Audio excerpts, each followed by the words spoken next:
Hey everybody, it's your buddy Beard Grizzly, and today I wanted to sit and talk about Solstice of Heroes. Obviously, it's pretty much on everybody's thoughts and minds right now, so I wanted to at least put my thoughts to it and let you know, hey, is it worth coming back for, to play around with for a little while, and get your thoughts and feelings on what it is that you might feel about it if you're taking part in the event yourself. First up, this is again just part of me wanting to make something, keep in the habit, and get myself out there when it comes to content and so on. So this is something that's going to be unscripted, and I haven't done this in a little bit either, so boy, here we go. Anyway, let's carry on with my thoughts and overall feelings with Solstice of Heroes. First up, Solstice adds something that I feel has been much needed when it comes to Destiny 2 as a whole, and that's being able to access at least some of the story missions. Kind of. The biggest issue, of course, is that there's no voice acting that you can hear amongst these missions, and I do think that that is one of the biggest problems with them. I would like to be able to listen to the voice dialogue again, since I, at least personally, don't really play the reflections all that often, and as somebody that wants to be able to get back into these missions and listen to the voice and chatter and so on, it kind of hurts to not be able to hear it a little bit more often, if that makes sense. I do like the fact that we can go back and see these in different means, and that they're a little bit more challenging, and especially have some really WTF moments that pop up, like, you know, bunch of servitors all of a sudden.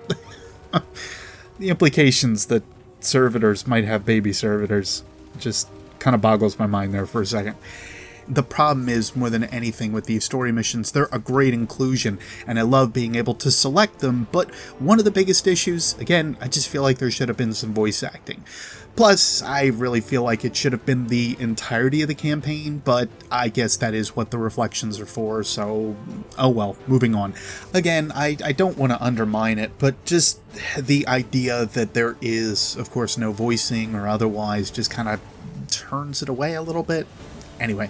But really, it comes down to, what do you do during Solstice of Heroes? What's the main focus?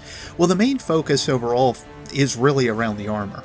The armor is given to you as a cracked set of armor. It's the old base look that we end up having as soon as we exit the first mission outside of Homecoming in the main campaign for Destiny 2. It has that same tattered and worn look, and it's definitely looking like it's in shambles. So our whole progress is to actually rekindle this armor.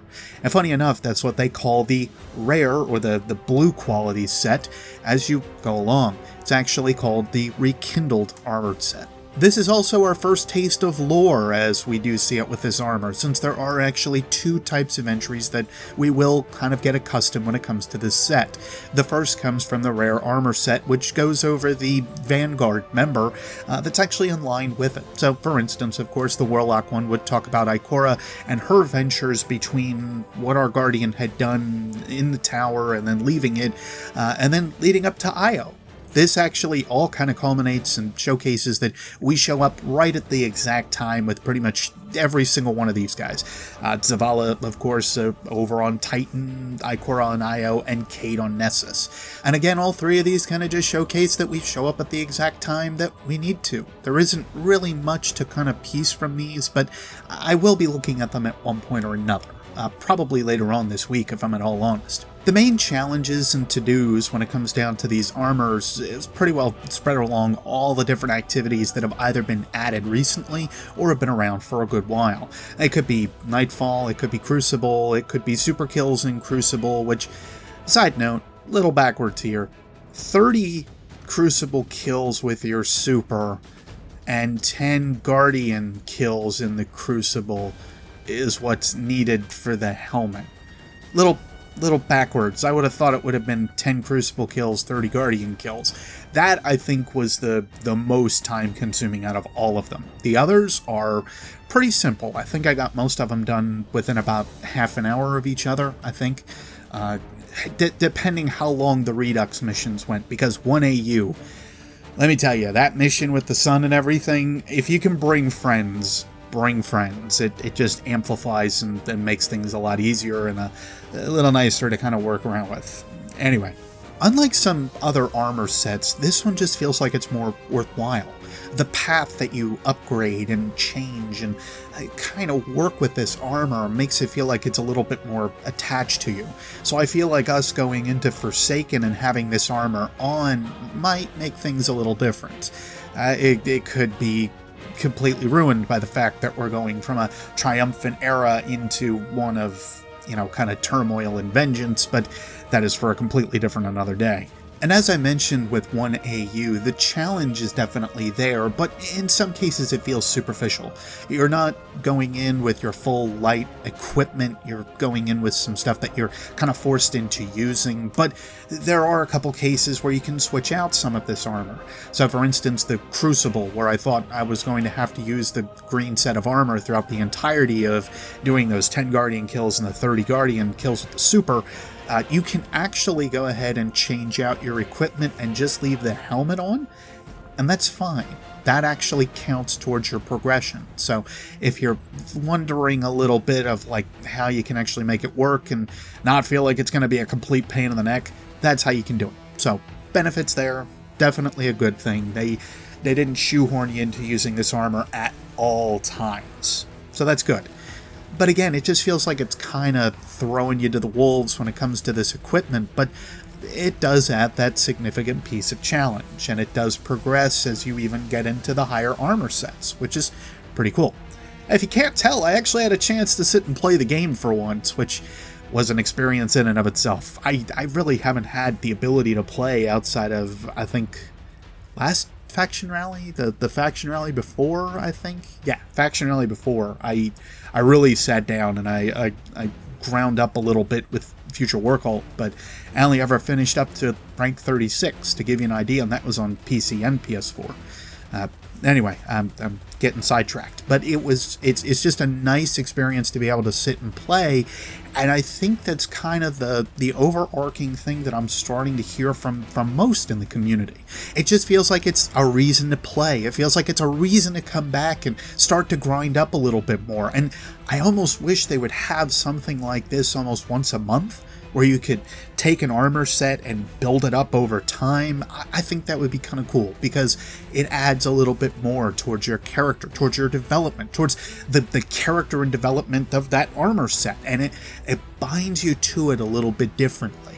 I almost feel like this is something I mentioned a long time ago about a crafting system, if you will, for Destiny, and this might be the closest way that we could get that crafting system, to be able to build up an armor set by collecting different things that are around and then smush them all together. I definitely like it. I appreciate what it is that they've kind of been doing, and if this is any indication for Forsaken, then this is awesome. This is exactly the kind of grind I would like to see as time goes by. That's mostly, though, including the fact that we now have bounties again. That's the thing that I think is most important, is the fact that we're able to utilize these bounties a little bit more and be able to actually like earn up some rewards differently, and that amplifies the experience. I really think that Bungie undercut the extreme need and necessity to actually have bounties within the game, because as much as we have the challenges on the different locations, the locales every day, this doesn't really add as much as I would like to. Like an overarching, this is your challenge set for the day. I just feel like I'm using the same equipment for no real good reason, except for the fact that it's best in slot or whatever. But anyway, that's again kind of side noted, but Solstice does kind of amplify this need to have these bounties in place, which is great. There are needs to play all of your characters as well, because of course each one of them actually have their own armor set. So play Titan, play Hunter, play Warlock, and you'll be able to earn the exotic ship by the end of it. And even then it just says to craft all of the armor, which I'm not sure if that's been data mined to seem as it's just going to be that armor that needs to be built and you don't have to masterwork it, but that's an entirely different grind in and of itself from what I hear. In addition, if you're looking for anything to help out with some of the challenges, like I know the Nightfall one can be a little tough for some people now and again, At that point, I do want to at least extend an open offer, open invitation to those that my Discord is open, and I've got the LFG chat that is in there. So if you're looking for help, if you need a hand with something, just drop in there, say hi, see if we can get something together. I don't participate in my own Discord as often as I'd like to. I think a little bit more than most content creators do, but even then I'm trying to improve on that and kind of get you guys invited into something else. Which kind of leads me to my final point. What are my plans? Well, the Warlock has always been my focus, and I want to make sure that I get the Warlock done on both PS4 and on the PC as best I can. Especially on the PS4, since of course that's my OG Warlock, that's my original. Warlock on PC will kind of be a side thing, though funny enough, I've been playing more on the PC only because I prefer it, and it's just easier on my eyes, and with my headaches and everything, it's a lot easier for me to just play that. Titan and Hunter, I may dabble in. I need to see how far I can get in with them, but the problem is that I think the only one that I really have further along is my Titan on PS4, and that's mostly because I needed some footage for him, and I got him above like level 20 at least for some armor, and that was only again for the subclass missions and their dialogue that they had in them. So Hunter and Titan will end up being a grind on both platforms because I have to get them completely through the campaign. I've had a year to do it, and I honestly just have not had a ton of time to do it. So we will see on that angle. But I leave this now open to you. Which classes are you focusing on? How have you guys liked Solstice of Heroes? Has it been fun and enjoyable so far, or is it something you think they could do better? Is there something that's missing, or do you feel like this is a really good inclusion and a nice segue into what is coming up here in Forsaken? Because that is right around the corner at this point. Like, we've got little over a month to go, and we're in Forsaken. Patch 2.0 comes up after Solstice of Heroes is done, so we got a week to play with that beside. Okay, so in the end, is it worth coming back for if you haven't been around for a little while? I'd say yes. I think the overall culmination of what Bungie's been working for with adding in bounties, having the catalysts, and a bunch of other things just kind of smushed all together, and then on top of Solstice of Heroes with the armor, adding that grind, I think it's worth coming back for a little while, if nothing else, just to kind of see what they've done. But this is kind of the pinnacle of the ideas of what they've kind of put in place for right now. Until patch 2.0 goes into place, we get the archive and more collectibles, and of course we get Forsaken shortly after that. This is kind of that culmination of work that they've done for a little while, and it just shoves it into our faces and says, here you go. This is what we've got for you. We hope you like it. And I think, for me personally, it definitely scratches the itch of what I've been looking for Destiny. So, again, if you got the game, if you've got it digitally downloaded, whatever, load it up. I'd say give it a try just to see what you guys think of it. And before we do close out today, again, I just want to say thank you guys for your patience with me with the videos we've had the last few times. I know they're not the typical 4 for us, but it does help me to kind of relieve a lot of stress on myself when it comes to content creation by being able to at least produce something. So it may not be the highest viewed 100,000 view thing out there, but you know what? I don't care. I like being able to communicate with you guys, and I like being able to get my thoughts out there, and quite frankly, it's a very good stress reliever for me, so thank you guys again for your patience with me. Anyway, let's wrap this sucker up. Solstice lasts from August, whatever yesterday was, July 31st until August 28th, so we got plenty of time to kind of dig into it and play around with the game. So I hope that you guys get a chance to really do what it is you'd like to do with the game, and otherwise maybe I will see you around on the field, since again I'm trying to be a little bit more inclusive. Anyway, I'm doing my rambling things. I will at this point shut up. To Guardians and non-Guardians alike, I do hope you enjoy the Solstice of Heroes, and I will see you next space time. Take care.